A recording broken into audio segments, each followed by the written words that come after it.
네, 안녕하세요. 주식은 역시 끼리끼리새 끼리씨입니다. 안녕하세요, 여러분들. 주말이 벌써 끝나가고 있습니다. 그리고 이제 다음 주도 조금 걱정이 많을 것 같은데요. 그렇다면은 지금 현재 상황은 어떤지, 그리고 다음 주의 예측은 어떻게 해봐야 되는지 그런 것들을 한번 깔끔하게 핵심만 보도록 하겠습니다. 매주 일요일마다 돌아오는 그 시간입니다. 매주 기릿과 함께 오늘은 9월 4일 일요일입니다. 같이 공부하시죠. 렛츠 기릿!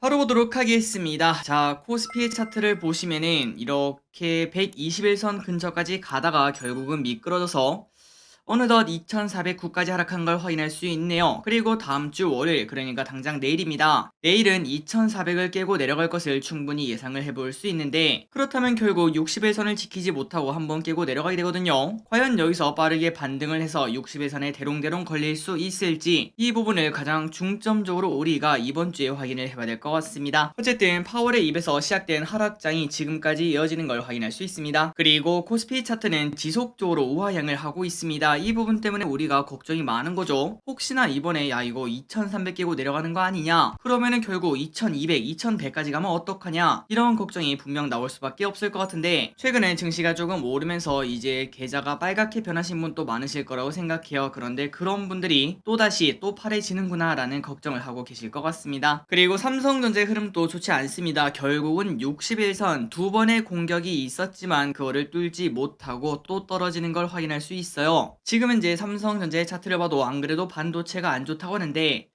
야 이거 지수가 올라가기 좀 쉽지 않은 거 아니냐라는 걱정 나올 것 같습니다. 다음으로 코스닥도 비슷한 상황입니다. 지속적으로 우하향을 하고 있고 지금 현재 60일선에 대롱대롱 걸려있네요. 과연 이 코스닥이 또다시 700을 향해서 내려갈지 그 부분을 관심있게 봐야 됩니다. 그리고 매동을 보도록 하겠습니다. 이번 주 매동은 조금은 나빴습니다. 지속적으로 외국인은 최근 들어 환율이 계속 올라가는데도 크게 매수하는 걸 확인할 수 있었죠. 하지만 이번 주에는 물론 큰 물량은 아니었지만 매도세가 조금 나온 걸 확인할 수 있습니다. 그렇다면 우리가 지금 쉽게 생각을 해볼 수 있겠죠. 아 이거 뭐 환율이 좀 오르긴 올랐겠구나. 조금 오른 게 아닙니다. 환율이 무려 1363원까지 올라와서 불과 지난주에 야 1350원이면은 이거는 고점이다 라는 생각을 조금 해봤지만, 그런데 응 아니야 라고 말하며 바로 뚫고 올라가는 걸 확인할 수 있고, 더 중요한 거는 다음 주에도 더 오르는 거 아니야, 결국은 1400원 가는 거 아니냐, 이런 걱정이 나온다는 거겠죠. 그리고 WTI는 최근 들어 조금 하락하는 추세를 만들고 있지만 이제 당장 월요일 내일입니다. 내일 오펙 플러스 회의가 있고, 여기서 지난번에 사우디가 감산 이야기를 한 적 있기 때문에 유가가 또다시 급등할지, 그리고 플러스 금요일날 결국 또 러시아가 독일로 가는 가스관을 무기한 잠근다 이런 얘기를 했다고 합니다. 그러다 보니까 유가 상승 압박은 또다시 생길 것 같습니다. 그렇다면 지금 보다시피 증시는 좀 안 좋을 것 같은데 그 와중에 유가가 다시 올라간다면은 에너지에 관련된 개별 기업만 좀 날뛰는 그런 장이 이어질 확률이 높습니다. 그리고 환율 10년 차트를 보도록 하겠습니다. 1350원이면은 야 이거는 고점이다 라고 저기리스는 진짜로 생각을 했는데요. 하지만 이렇게 올라가는 걸 확인할 수 있고, 결국은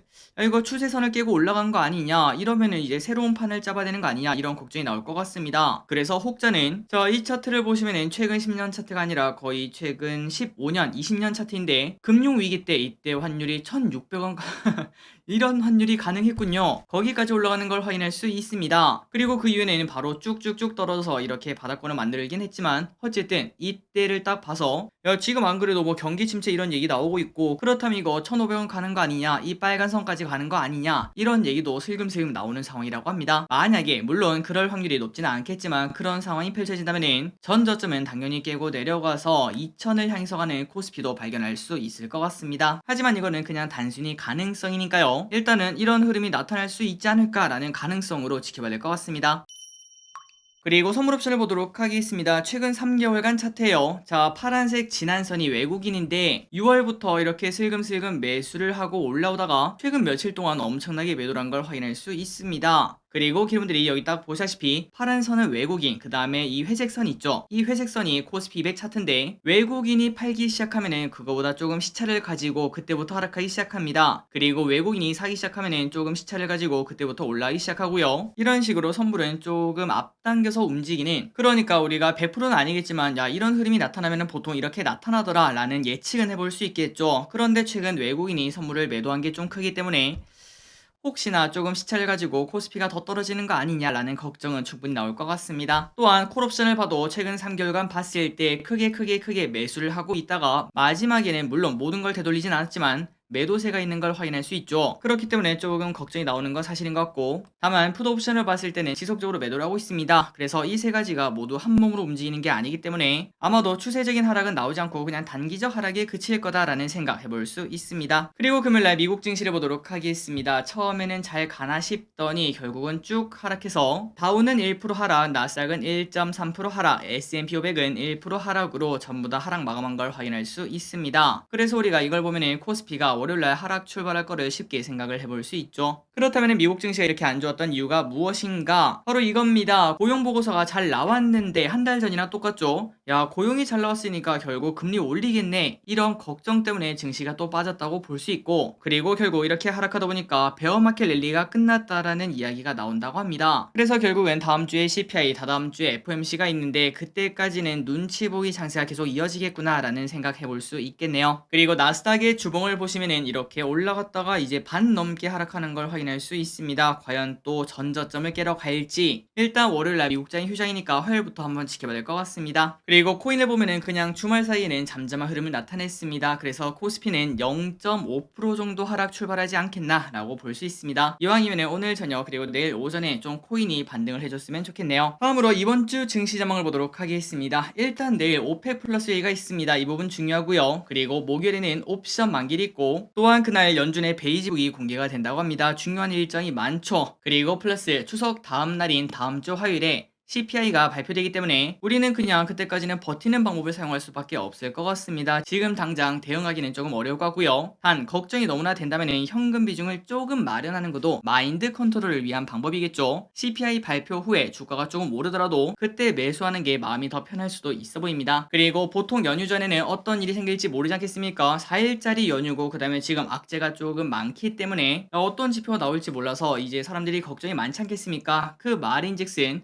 매도세가 조금 나올 수도 있습니다. 그리고 거래대금도 그렇게 많지 않은 확률이 분명히 있기 때문에 증시가 힘좋게 막 우와 움직이는 건 조금 힘들다고 볼 수 있겠죠. 그래서 결국 이번 주에도 개별 종목이 뛰어다니는 한 주가 될 확률이 있으며, 오펙 플러스 회의에서 감산 이야기가 나오는지 잘 봐야 될 것 같습니다. 그렇다면 에너지 관련주만 또 뛰어다니는 그런 한 주가 될 수 있겠죠. 그리고 여러분들 이제 태풍이 오고 있다고 하는데 태풍 피해가 없기를 진심으로 바랍니다. 다음입니다. 이번 주 연기금 외국인 픽을 보도록 하겠습니다. 자, 연기금은 LG엔솔, 고려아연, 포스코홀딩스, 삼성바이오로직스, 하나솔루션, S-오일, SK텔레콤, 현대차, 포스코케미칼, LG전자, 두산에너빌리티 이렇게 매수하는 걸 확인할 수 있고, 참고로 연기금이 최근 매수가 좀 는 게 고려아연이랑 포스코 이 두 가지를 관심 있게 봐야 될 것 같습니다. 그리고 외국인은 두산에너빌리티, LG엔솔, 기아, 현대차, SK하이닉스, 현대바이오, 하나솔루션, 네이버, 삼성 SDI, NC소프트, 현대미포조선 이렇게 매수하는 걸 체크할 수 있습니다. 외국인 매수의 특이점은 얼마 전에 조금 고민이 나왔던 그 인플레 감축법 때문에 피해를 볼 거다라고 예상이 나왔던 기아와 현대차를 이렇게 외국인이 사고 있다는 걸 우리가 생각을 해봐야 될 것 같습니다. 마지막으로 개인입니다. 삼성전자, 두산에너빌리티, 레버리지, SK이노베이션, 카카오,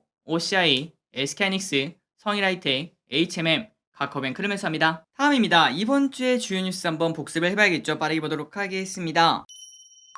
자, 환율이 환율이 이상했습니다. 그런데 지금 보니까 선년해요. 1349.8원으로 지금보다 13원이나 남은 걸 확인할 수 있습니다. 일주일 새에 무려 10원 넘게 오르는 게 정상적이진 않겠죠. 빠르게 진정이 됐으면 좋겠습니다. 그리고 인플레 감축법에 대한 대응이 현재 나오고 있다는 소식입니다. 정부 합동 대표단이 긴급 방미를 해서 이제 논의를 시작한다고 했으니까 좋은 결과 있었으면 좋겠습니다. 화요일입니다. LG엔솔 그리고 혼다가 손잡았다는 소식이 나왔습니다. 5조 원을 투자해서 미국의 배터리 합작 공장을 건설한다고 했으니까 그 기대감으로 주가가 상승하는 걸 체크할 수 있습니다. 그리고 다음 달 8일 BBIG 리밸런싱, 아닙니다. 이번 달이네요. 그러니까 이번 주 8일 4일밖에 안 남았는데, 이때 BBIG 리밸런싱에서 KMW는 500억 정도의 유입이 기대가 되며 그 다음에 아프리카 TV는 300억 정도 유출이 생각이 된다고 합니다. 과연 이 결과가 어떻게 나올지 8일 날에 한번 확인을 해봐야 될 것 같습니다. 수요일입니다. 그 와중에 러시아 원유를 증산한다는 소식이 나왔습니다. 그래서 유가가 무려 5.5%나 급락했죠. 과연 월요일날 오펙 플러스 어떻게 될지 관심있게 봐야겠네요. 입국 전 코로나 검사가 폐지되었다는 소식이 나왔습니다. 그러다 보니까 여행주 그 다음에 항공주가 최근 들어 좋은 흐름을 나타냈습니다.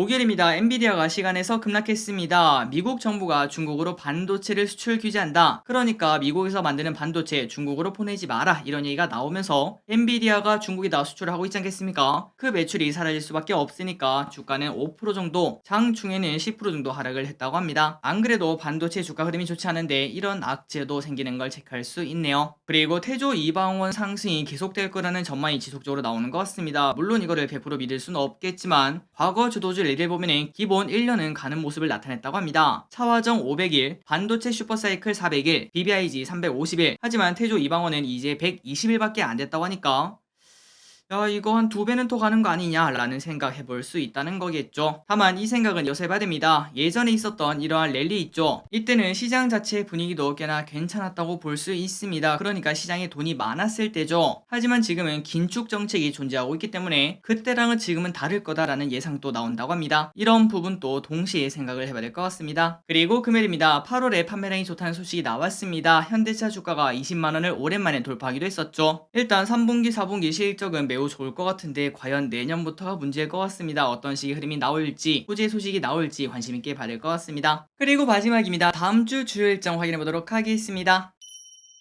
자, 월요일에는 미국 증시가 휴장입니다. 영국 차기 총리 후보가 결정이 된다고 합니다. 그리고 오펙 플러스 회의가 개최가 됩니다. 비상 거시경제금융회의가 개최가 된다고 합니다. 여기서는 환율 이야기가 분명 나올 것 같으니까 호재 소식이 나왔으면 좀 좋겠네요. 화요일입니다. 월드 ADC 학회가 열립니다. 항체와 약물 결합체에 대한 바이오 학회가 미국에서 개최가 된다고 합니다. 8월 미국 ISM 비좁지수 그리고 8월 미국 서비스업 PMI, 합성 PMI가 발표가 됩니다. 대만의 중국 담당 장관급 위원이 미국을 방문한다는 소식입니다. 수요일입니다. 아이폰 14가 드디어 공개가 됩니다. 이때까지 아이폰 관련주 좀 좋은 흐름을 나타냈죠. 과연 뉴스에 팔아라가 나올지 관심있게 봐야 됩니다. 유럽 피부과 학회가 열린다고 합니다. 셀트리온 판상 건선 환자에 대한 바이오 시밀러 글로벌 임상 3상 28주 결과를 발표한다고 합니다. 이번 주에는 바이오 관련 이야기가 많네요. 목요일입니다. 아주 끔찍한 날이죠. 선물옵션 동시 만기일. 일단 이번 주는 눈치 보기를 해야 될 것 같습니다. 그리고 22 기준금리가 결정됩니다. 금요일입니다. 추석 연휴가 시작됩니다. 그래서 우리나라 그 다음에 대만은 증시가 휴장이고요. 결국 추석이 끝나고 나면은 이제 중요한 CPI가 발표되고 그 다음에 추석도 있고 그 다음에 목요일에는 선물옵션 동시 만기일도 있으니까 이번 주는 걱정이 많아서 투자자들이 전부 다 몸을 숙이는 그런 한 주가 될 것 같습니다. EO 에너지 장관회의가 열리고 여기서는 아마도 친환경 관련 이야기 분명 나오겠죠. 유럽 종약회가 열립니다. ESMO 레고캠바이오, NK맥스, 에이비온, 네오이문텍, HLB가 참여를 한다고 합니다. 이재용 부회장 유럽 출장 예정입니다. ARM 인수를 위한 행보를 하는 거 아니냐라는 관측 나온다는 소식이네요. 이게 맞다면 삼성전자 안 그래도 주가 흐름이 좋지 않은데 여기서 한번 반전의 수가 나올 수 있을지 관심 있게 봐야 될 것 같습니다.